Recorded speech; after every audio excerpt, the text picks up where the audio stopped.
이 시편 92편이 안식일에 성전에 하나님께 제사를 드리러 올라가는 시편 기자가 하나님께 예배하는 것이 얼마나 또 기쁜지, 또 그렇게 하나님을 기쁨으로 예배할 수 있게 만들어주는 이 하나님의 집에 뿌리 내리는 것이 얼마나 기쁜지, 그 기쁨을 노래하는 시라고 말씀을 드렸습니다.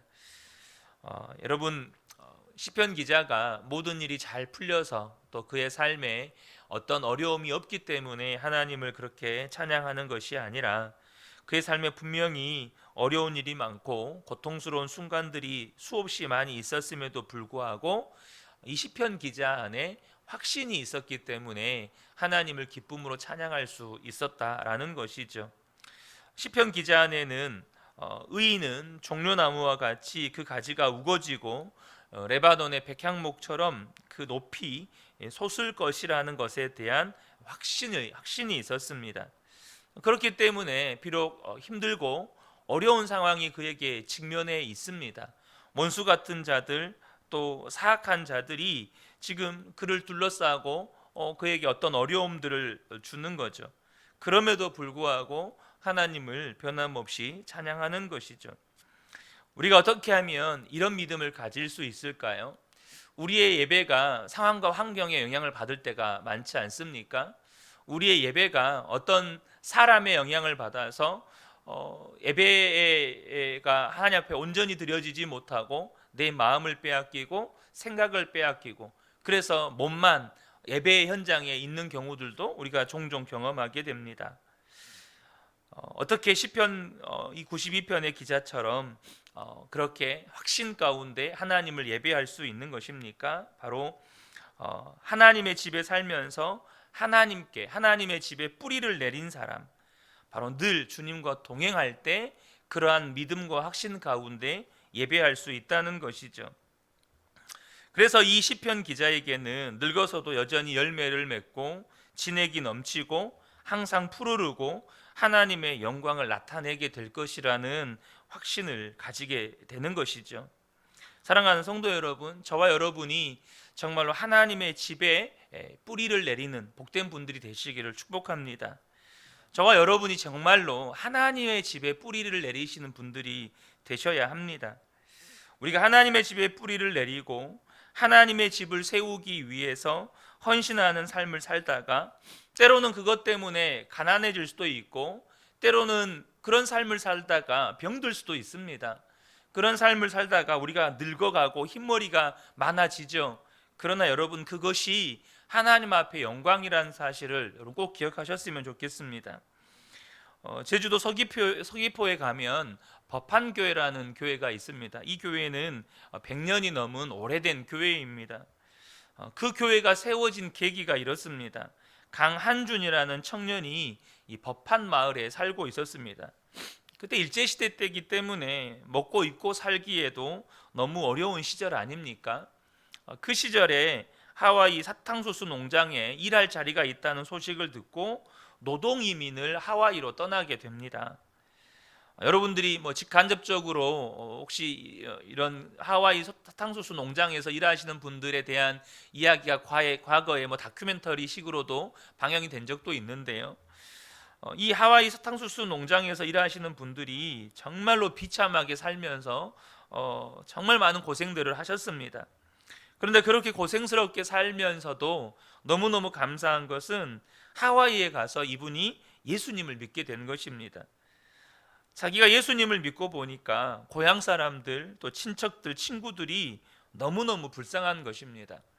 여러분 한번 생각해 보십시오. 고향을 떠나서 저 이역만리 이 하와이라고 하는 그곳의 사탕수수 농장에서 감옥살이 하는 것처럼 그렇게 뼈 빠지게 고생하는 이 타향살이 하는 청년이 불쌍합니까? 아니면 고향에서 가족, 친척, 친구들과 다 함께 사는 사람들이 여러분 불쌍합니까? 그런데 이 강한준이라는 청년이 예수님을 믿고 나니까 생각이 완전히 달라진 것입니다. 고향 사람들이 너무 불쌍한 것입니다. 고향 사람들이 보고 싶은 게 아니고 그 사람들이 너무 불쌍한 거예요. 교회가 없으니까 그들이 예수님을 믿지 못하는구나. 그래서 사탕수수 농장에서 그렇게 어렵게 모은 돈, 당시에 엄청난 거금이죠. 240원을 고향 이 법한 마을에 보냅니다. 그리고 예배당을 지어달라고, 교회를 만들어서 우리 가족과 친척과 친구들이 예수님에 대한 복음을 듣게 해주십시오. 그렇게 시작된 교회가 이 서귀포에 있는 법한 교회입니다. 지금 벌써 100년이 지났죠. 수많은 영혼들을 구원하는 교회로 그 교회가 쓰임 받습니다. 사랑하는 성도 여러분, 이 교회라고 하는 곳은 물론 우리가 한 곳에 건물을 지어서 그곳에서 우리가 예배를 드리고 있지만, 여러분, 교회는 예배를 드리기 위해서 왔다 갔다 하는 곳이 아닙니다. 특별히 코로나 시대에 여러분, 모여서 예배 드리는 것조차도 굉장히 힘든 시대를 우리가 살고 있지만, 여러분, 교회는 신앙 공동체입니다. 저와 여러분이 신앙 공동체에 소속된 것은 너무나도 당연한 것이고, 또한 저와 여러분이 교회를 세워가는 일에 여러분이 함께 하셔야 한다는 것이죠. 특별히 하나님의 집에 뿌리를 내렸다는 말은 교회 중심의, 이 신앙 공동체 중심의 신앙 생활을 해야 한다는 것이지만, 더 정확하게 표현을 하면 말 그대로 주님께 뿌리를 내렸다는 말입니다. 이 말은 늘 주님과 동행하는 사람이라는 뜻입니다. 우리가 잘 부르는 축복송 중에 너는 시냇가에 심은 나무라 라는 찬양이 있습니다. 아시죠? 너는 시냇가에 심은 나무라, 하나님의 사랑 안에 믿음 뿌리 내리고 주의 뜻대로 항상 살리라. 굉장히 짧은 이 축복송인데요, 이 찬양 안에도 뿌리를 내린다는 표현이 있습니다. 하나님의 사랑 안에 믿음 뿌리 내리고 주님의 뜻대로 항상 살리라. 여러분, 이것이 교회, 하나님의 집에 뿌리를 내린 성도의 모습입니다. 정말로 하나님의 사랑 안에서 뿌리를 내려서 주님과 동행하며 살면서 주님의 뜻대로 살아가는 삶, 이것이 하나님의 집에 뿌리를 내린 성도의 삶이라는 것이죠. 존 페이튼이라는 선교사님이 계십니다. 이 존 페이튼 선교사님은 남태평양의 뉴 헤브리디스 군도에서 사역하셨던 선교사님입니다. 이 군도 전체를 복음화하신 분이세요. 그분이 그 섬에 가시기 바로 직전에 2명의 선교사님들이 먼저 가셨는데, 배에서 내린 지 15분 만에 몽둥이에 맞아 죽어서 잡아먹혔습니다. 그러니까 이곳은 식인 부족들이 사는 섬들이죠. 그 군도로 가려고 할 때 사람들이 다 말렸습니다. 그런데 이 선교사님이 하시는 말씀이, 사람이 어떻게 살든지 사람이 죽고 땅에 묻히면 벌레들에게 다 먹히지 않는가? 벌레들에게 먹혀서 죽는 것과 식인종에게 먹혀 죽는 것이 뭐가 다른가? 그리고는 그 섬으로 갑니다. 그리고 그곳에서 43년을 사역을 하십니다. 그곳에서 아내가 죽고 자녀들이 죽습니다. 몇 번의 순교의 위기도 지나가고 배가 파손되는 어려움도 겪고 무서운 질병으로 죽을 고비도 넘기고 때때로 복음을 전했던 사람들에게 배신을 당하고, 그렇지만 결국에는 그 섬 일대가 다 복음화가 됩니다. 이 존 페이튼 선교사님이 그 부족의 언어로 성경을 번역하는데, 문제는 그 부족들에게는 믿음이라는 단어가 없었습니다. 여러분, 성경에서 제일 중요하게 번역되어야 할 단어 중에 하나가 이 믿음이라는 단어지 않습니까? 그런데 그 부족의 언어에는 믿음이라는 언어가 없는 거예요. 그래서 이 믿음이라는 단어를 어떻게 이들에게 전달할 수 있을까 고민하다가 의자에 앉아있는 자기 자신을 생각하게 됩니다. 의자에 자기 몸의 무게를 완전히 맡겨버리고 있는 자신을 생각하면서, 이것이 믿음이지.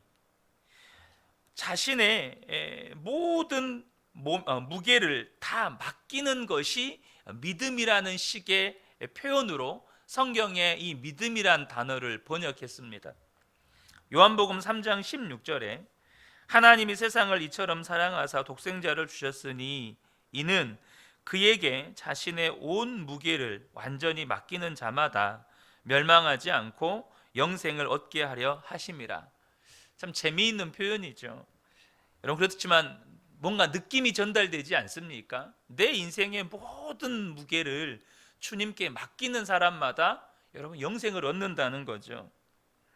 여러분은 여러분의 삶의 모든 무게를 주님께 온전히 다 맡기셨습니까? 이것이 하나님의 집에 뿌리를 내린 사람입니다. 여러분 주님과 친밀하십니까? 한 주간 말씀 앞에 충분히 서셨습니까? 기도 생활은 어떠신가요? 하루를 지내고 내가 주님과 얼마나 동행했는지, 또 주님을 얼마나 바라보고 살았는지 여러분 주무시기 전에 혹시 기록하고 계십니까? 여러분, 그렇지 못하다면 지금 우리가 영적으로 뿌리가 뽑혀 있는 나무와 같은 상태라는 사실을 아셔야 합니다. 주님 앞에, 말씀 앞에 서는 시간도, 또 기도의 시간도, 무엇보다도 내가 주님을 바라보고 사는지 자신을 돌아보는 시간도 우리가 갖지 못하고 있다면 뭔가 지금 영적으로 나무가 뽑힌, 나무의 뿌리가 뽑혀버린 그런 나무와 같다는 것이죠. 여러분, 이렇게 영적으로 뿌리가 뽑혀 있는 상태에 있으면 우리가 인생에 바람 한번 불어버리면 무너져 버리는 것입니다. 여러분, 이것은 정말 두려운 일입니다. 우리가 오늘 이 시편 92편을 볼 때 많은 분들이 이 성경의 구절을 오해해서 이해하시는 경향들이 있습니다. 우리가 읽었던 이 12절 말씀 보시면 의인은 종려나무같이 번성하며 레바논의 백향목같이 성장하리로다. 14절에 보면 그는 늙어도 여전히 결실하며 진액이 풍족하고 빛이 청청하니. 이것을 보면 우리가 이 말씀을 정말 이 말씀의 본래적인 의미를 제대로 이해하지 못하고 보면 이분은 예수님을 잘 믿으면 정말로 나이가 늙고 또 인생 노년에 되어도 정말로 건강하게, 또 정말로 무슨 일을 하든지 사업이 번창하고 가족들도 다 잘 되고 자녀들도 다 잘 되고, 이런 식으로 우리가 얼마 전에 새벽에 나누었던 것처럼 우리가 생각하는 그런 형통의 개념으로 이렇게 이해할 수 있습니다. 여러분, 근데요, 기억하셔야 합니다. 하나님의 자녀들이 이 땅에서 맺게 되는 열매가 무엇일까요? 예수 믿는 성도들이 반드시 이 땅에서 번성하게 맺어야 할 여러분 열매가 뭘까요? 여러분, 그것은 예수를 믿는 성도가 이 땅에서 반드시 번성하도록 맺어야 할 열매는 또 다른 예수 믿는 성도입니다. 그것이 예수 믿는 성도의 열매인 것이죠. 그러니까 내가 이 땅을 살아가면서 나타나는 이 땅에서 정말로 잘 되는 것, 혹은 내가 육체적으로 건강하고 뭔가 재정적으로 부유하고 혹은 수많은 사람들에게 인정받는 것이 번성이 아니고, 예수 믿는 우리에게, 예수의 생명을 소유한 우리에게 번성은 뭐냐면 나로 말미암아 수많은 사람들이 예수를 믿게 되는 것입니다. 그것이 번성이에요. 여러분, 포도나무에게 번성은 뭡니까? 수많은 포도나무의 열매를 맺고 또 수많은 포도나무의 열매를 맺는 또 다른 나무를 여러분 이 땅에 존재하게 만드는 것입니다. 그게 번성이에요. 그럼 예수 생명을 가진 예수 믿는 우리에게 번성은 뭐냐 하면, 내가 잘 먹고 잘 살고 잘 되어서 사업이 번창하고 이 땅에서 사람들에게 수많은 명성과 인기를 누리는 게 아니고, 예수를 믿는 나 때문에 또 다른 누군가가 예수를 믿는 삶을 살게 되는 것이 여러분 번성입니다. 김대영 권사님이라는 분이 계십니다. 이분은 정말 엄청나게 방탕하게 사시던 분이셨습니다. 어려서 부모님의 이혼에 대한 상처로 인해서 술, 대마초, 또 음란한 생활, 이루 말할 수 없었습니다. 아내가 있는데도 간음을 했었고 또 가정을 이렇게 풍지박산 내려고 그렇게 결단까지 하셨던 분이셨습니다. 그런데 예수님을 믿는 아내를 또 엄청나게 핍박을 했었죠. 그런데 예수를 믿는 아내가 그런 자신을 용서하겠다는 말에 충격을 받았습니다. 충격을 받습니다. 그리고 아내가 전한 복음을 듣고 예수님을 믿고 완전히 거듭나게 됩니다. 그리고 나중에 세례를 받는데 수백 명의 성도들 앞에서 그 모든 죄를 다 고백합니다. 그 세례 받을 때 작성한 간증문을 목사님께 보여드렸는데 목사님께서 말리실 정도였습니다. 이거 이대로 성도들 앞에서 읽으셔도 괜찮겠냐고. 그런데 괜찮다는 겁니다. 그래서 자신이 간음하고 방탕한 삶을 살았던 그 모든 죄악들을 성도들 앞에서 고백을 합니다. 이분이 예수를 믿고 나서 중국 나환자촌의 선교사로 부르심을 받습니다. 그런데 문제는 파송해 줄 교회가 없었습니다. 그래서 이분이 선한 목자교회를 찾아갔는데 우선은 그분이 생활을 해야 하니까 먹고 살 수 있는 일을 드리려고 교회 경비를 서게 해드렸습니다. 그분은 그것이 선교사 훈련이라고 생각을 했습니다. 그런데 교회에 있다 보면 이렇게 돈 몇 푼이라도 얻어보려고 오고 가는 이 노숙인들이 굉장히 많습니다. 그렇게 이 교회에 와서 이 김대영 권사님을 만나는 사람들마다 예수님을 믿고 변화되는 역사들이 있었습니다. 그러다가 그분이 대장암 말기 진단을 받게 됩니다. 그런데도 그분은 너무 기뻤다는 것입니다. 자기가 중국 나한자촌 선교사로 부름을 받고 준비하지만 마음속에 여전히 갈등도 있고 두려움도 있고 주저함도 있었는데 대장암 진단을 받는 순간에 그것이 싹 없어졌다는 것입니다. 지금이라도 가고 싶다는 거예요. 빨리 가고 싶다는 것입니다. 그렇게 항암 치료를 받고 이제 중국 나환자촌으로 갑니다. 거기서 나환자들의 대소변을 받아내고 장례를 치러드리는 사역을 하면서 수많은 사람 그 가운데 수많은 사람들이 이제 예수님을 믿고 천국에 가는 것이죠. 그렇게 사역을 하다가 더 이상 견딜 수 없는 상황이 되었을 때 다시 한국으로 오셨고 그리고 마지막 한국에서 하나님 품에 안기셨습니다. 그렇게 말기암 환자로 입원해 있으면서 또 병실을 나와서 그 병원에서 오고 가는 성도들, 오고 가는 사람들 또 환자들을 찾아가면서 복음을 전하는 일을 하셨습니다. 여러분 어떻습니까? 이분의 삶이 번성 맞습니까? 이분의 삶이 늙어도 여전히 결실하며 진액이 풍족하고 또 빛이 청청하니 하나님의 뜻 안에서 번성하리로다. 여러분 이 말씀과 맞습니까? 우리가 생각하는 형통이라는 관점에서 보면 아닙니다. 여러분 근데 기억하셔야 합니다. 여러분 예수 생명을 가지고 예수를 믿는 우리의 삶의 결실은 또 다른 예수 믿는 사람을 낳는 것입니다. 또 다른 예수를 믿는 사람들이 많아지는 것이 번성입니다. 분명히 이분의 삶은 예수 믿기 전까지는 정말로 방탕이었고 예수를 믿고 분명히 부르심을 받았는데 중국 나환자촌 선교사로 부르심을 받았는데 대장암 말기 판정을 받습니다.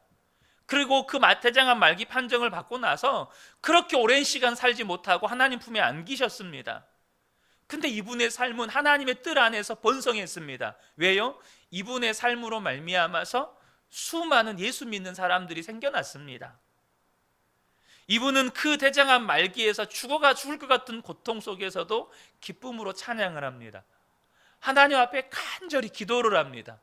한 번의 예배가 너무나도 소중합니다. 왜요? 이 땅에서 드릴 수 있는 마지막 예배일지도 모르니까. 이 땅에서 하나님 앞에 드릴 수 있는 마지막 예배일 수도 있기 때문에 그 한 번의 예배가 너무나도 기쁨과 감사함 가운데 드리는 예배가 되었습니다. 사랑하는 성도 여러분, 우리에게 가장 중요한 문제가 무엇일까요? 언제가 주님을 만나게 될 때 정말로 친밀한 주님으로 만날 것인지 아니면 낯선 주님으로 만날 것인지입니다.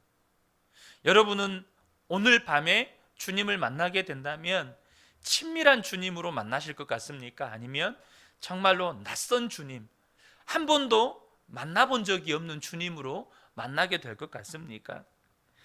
하나님의 집에 뿌리를 내렸다는 이야기는 이 땅에서부터 주님과 친밀하면서 주님과 온전히 동행하는 삶을 살았다는 이야기입니다. 저는 우리 근혜교회 모든 성도님들이 그렇게 되시기를 축복합니다. 오늘 바로 이곳에서부터 주님과 친밀한 삶을 살아가는 것입니다. 그렇게 하나님의 집에 뿌리를 내린 사람은 어떤 상황과 환경에 있어도 예배가 다릅니다. 예배 가운데 여러분 감사로 예배할 수밖에 없고 기쁨으로 예배할 수밖에 없고 여러분 정말로 부르는 찬양, 주님 앞에 드리는 기도, 말씀을 듣는 것이 다를 수밖에 없습니다. 그리고 삶의 열매가 다른 것이죠.